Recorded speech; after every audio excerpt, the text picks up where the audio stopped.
These are the faces of some of the women police believe were victims of a serial killer. Norma French was 85 years old. Doris Gleason was 92. Phyllis Payne was 91 years old. Phoebe Perry, 94.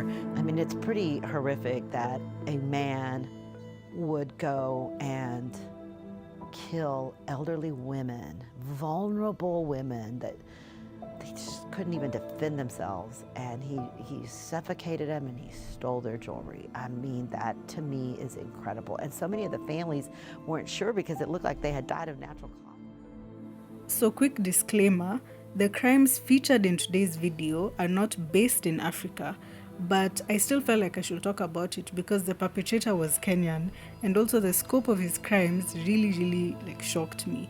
And we'll also get into how his actions affected the lives of the Kenyans and the other immigrants who live in the United States. So yeah, this one is going to be a bit different. On March 19th, 2018, 91-year-old Mary Bartell was in her apartment at an independent living community for seniors in Plano, Texas. She had a knock on her door, and when she opened it, a man posing as a maintenance worker was standing there. Mary immediately sensed that something was wrong. She tried to push the door shut, but he overpowered her. He told her to stop fighting him and lie on her bed. She tried reaching for the emergency alert button, but couldn't press it before the intruder slammed a pillow onto her face until she fell unconscious. A pacemaker in her heart kept her alive until a neighbor found her and called 911. Fortunately for Mary, Plano paramedics were able to revive her, and she explained to the police what had happened to her. She had noticed that her wedding band, diamond engagement ring, and jewelry box were missing, and she said she couldn't remember details about the appearance of the man who attacked her. The next day, police identified a suspect from a license plate number of a car that had been spotted at senior living communities in the area and were able to track him down. They found him at his North Dallas apartment, throwing a jewelry box into a dumpster. They proceeded to arrest him on outstanding warrants. Police confiscated money and the jewelry box and found that it belonged to 81-year-old Lou T. Harris. When officers got to her home, they found her dead, with a pillow smudged with her makeup lying next to her. On March 21, 2018, 45-year-old suspect Billy Chemirmir was taken to Dallas Police Headquarters and interrogated. He was charged with capital murder and transferred to Dallas County Jail. His bail was set at $1 million.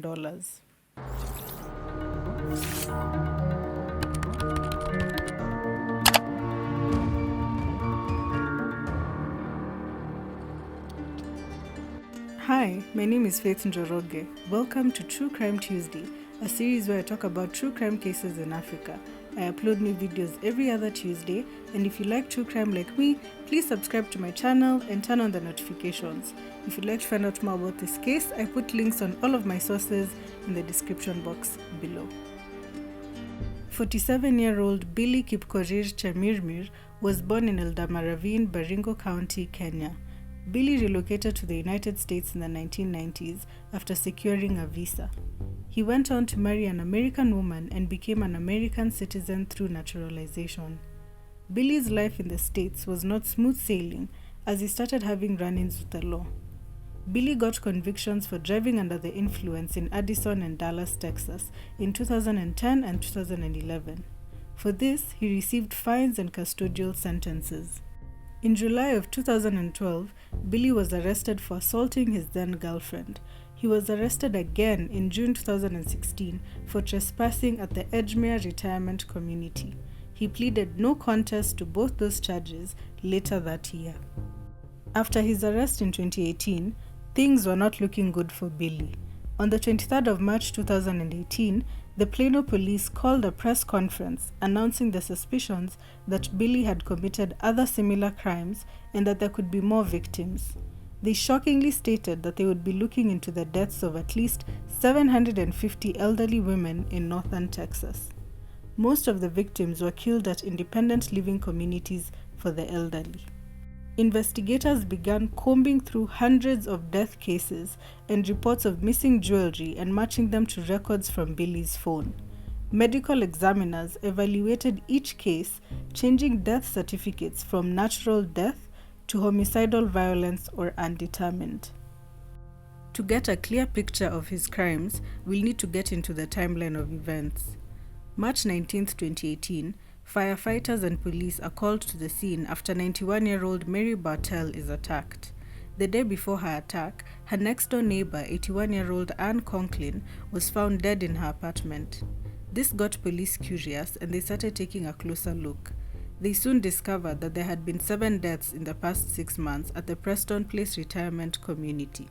They were all thought to have died of natural causes, but all of them had missing jewelry.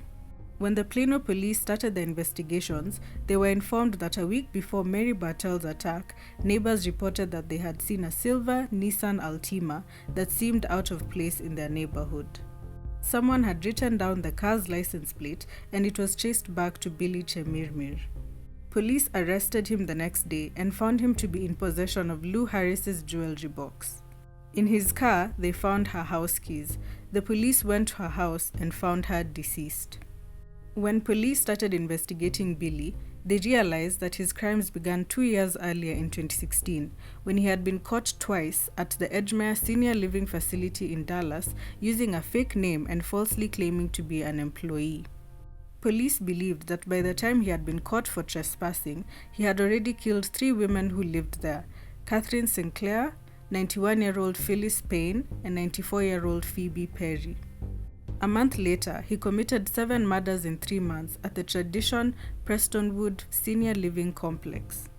The victims were 92-year-old Doris Gleason, 85-year-old Norma French, 92-year-old Margaret White, Glenna Day, Juanita Paddy, 82-year-old Leah Koken, and Joyce Abromowitz. The next murders happened a year later in 2017 at the Parkview Senior Community in Frisco. The victim was Marilyn Bixler. A month later, a 93-year-old at the complex reported that a well-dressed man posing as a maintenance worker had approached her and asked if she needed any work done at her house. She said no, and the man proceeded to knock her from a walker and tried to muffle her screams and smother her with a pillow. She survived, and 4 months later, she identified Billy Chemirmir from a police photo lineup. After that incident, he murdered an elderly woman in her home. Billy then committed the string of murders at Preston Place retirement community mentioned earlier. After Mary Bartell's attack and the discovery of Lou Harris's body, Billy Chemirmir was arrested. Police discovered that Lou Harris had died only an hour before his arrest. She was his final victim. By December 8, 2020, Billy Chemirmir faced 17 counts of capital murder. These charges would place him among the deadliest serial killers in the history of Texas. He had been locked up in prison after failing to raise his $11.6 million bail. In his prison cell, Billy maintained his innocence. During a phone interview from jail, he denied all the charges against him and told the Dallas Morning News that he was 100% sure that he would not go to prison. He said, quote, "I am not a killer. I am not at all what they are saying I am. I am a very innocent person. I was not brought up that way. I was brought up in a good family. I didn't have any problems all my life." He was represented by Philip Hayes, a court-appointed attorney. He pleaded not guilty, and his lawyers argued that the cases against him were largely circumstantial. However, authorities had a mountain of evidence against him, including surveillance video, DNA evidence, and an eyewitness account. In Texas, capital murder either carries an automatic life imprisonment without parole or the death penalty. The Dallas County District Attorney told families that his office would not seek the death sentence for Chemirmir. The trial was set for April 5, 2021. It was later delayed to November 12th, then it eventually began on November 15th. On November 19, 2021, a judge declared a mistrial due to an 11-1 jury deadlock. His second trial began on April 25, 2022. The trial was focused on the murder of Lou Harris.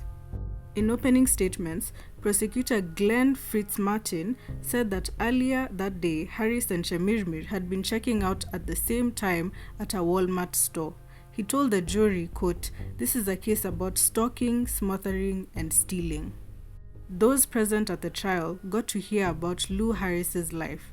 According to her son-in-law, Richard Reinhardt, Harris grew up in Vietnam. She worked at a restaurant across the street from a Caltex office, where William Harris was stationed. The two met, married, and returned to the United States together. He described her as funny, humorous, and a generous person.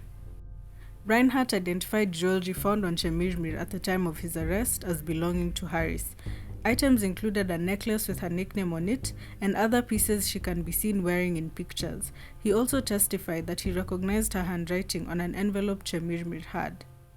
Mary Bartell had passed away in 2020, but prosecutors played her tape deposition in which she described her 2018 attack by Billy Chemirmir. Jurors also heard about the killing of 87-year-old Mary Brooks, who was found dead in her Richardson home in January 2018. Billy had been charged in her death. Brooks's death had originally been called a natural death, but after an investigation, the medical examiner changed the cause of death to homicide. Fitzmartin said that the day before Mary Brooks was found dead, she was at a Walmart, the same Walmart that Lou Harris was at before her death later that year.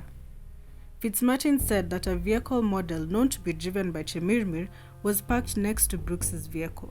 He said, quote, "He follows her out of there, follows her to her house, kills her, and steals from her." Former Dallas County medical examiner testified that an autopsy of Harris's body found evidence consistent with asphyxiation, which could have been caused by being smothered with a pillow. He said that the manner of death was homicide. On April 28, 2022, after less than an hour of jury deliberations, Billy Chemirmir was convicted in the murder of Lou Harris. He was sentenced to life in prison without the possibility of parole. The prosecution decided to try Billy again for the murder of 87-year-old Mary Brooks. They believed that 2 life sentences would reduce the chance of the verdicts being overthrown. Mary Brooks was found dead inside of her Richardson home in January 2018. Her safe and jewelry were missing. The trial began on October 3, 2022. After less than 30 minutes of deliberations, the jury found Billy Chemirmir guilty, and he received his second life sentence. Billy's case shocked Kenyans living in Dallas, a city with a high concentration of Kenyans. Kenyans living in Plano said that Billy would keep to himself and rarely attended any Kenyan functions. A Kenyan living in Richardson, Texas, told The Nation that Chemirmir's case did not mean well for migrants. He said, quote, "This case has been green fodder for the so-called ultra-right groups which are exploiting it to drum up support for more restrictive immigration laws." A Kenyan attorney living in Dallas stated that right-wing media channels are using Chemirmir's case to urge the Trump administration to clamp down on immigration. He said that they have been arguing that Billy came to the US on a visitor's visa and overstayed, but used a loophole in immigration law by marrying an American woman, which enabled him to acquire naturalized citizenship. Another prominent Kenyan community leader living in Plano said, quote, "That case is sad, but beyond sadness, it's a big stain on the reputation of the Kenyan community in Texas." That is the end of today's video. Thank you so much for watching. I would really like to hear your thoughts on this case. Let me know in the comments section. I personally have a lot of sympathy for the victims and their families, and also the Kenyans that are living in Texas. I'm sure their lives are probably a little harder now because of one man's evil actions. So yeah, what do you think? Please like, share, and subscribe to my channel. It's growing slowly but surely, and thank you so much for the support. If you'd like to leave a suggestion on which African case I should talk about next, you're welcome to do so. If you also would like to read more on this case, I put links on all of my sources on the description box below. Feel free to check them out. Thank you so much for watching. See you next week. Bye.